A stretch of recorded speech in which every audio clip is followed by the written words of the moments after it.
শুদ্ধ করার চেষ্টা করতে হবে। আপনি কোন একজন আলেম হাফেজের কাছে গিয়ে বলবেন, হুজুর আমার তেলাওয়াতটা একটু শুনেন।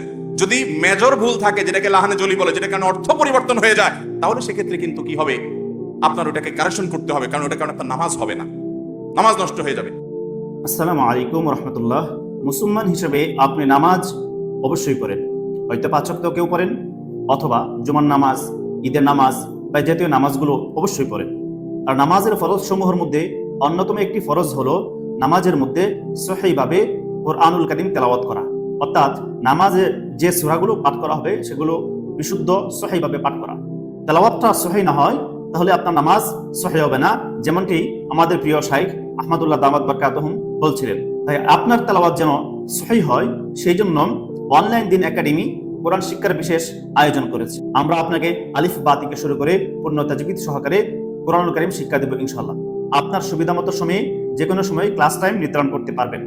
পাশাপাশি নামাজ, রোজা, হজ, যাকাতের নিত্য প্রয়োজনীয় মাসালা সমূহ, মাসনুন দোয়া সমূহ, ইমানের পরিচয়, 6টি কালিমা মুখস্থ করা, 40টি হাদিস পাঠ দান, ইমানের 77 শাখা জানা এবং নামাজের 10টি সূরা ইনশাআল্লাহ আমাদের থেকে মুখস্থ করতে পারবেন। তাই নামাজ সহি করার জন্য সহি কোরআনুল কারীম শিখতে স্ক্রিনে দেওয়া নম্বরে হোয়াটসঅ্যাপ করে মেসেজ করুন।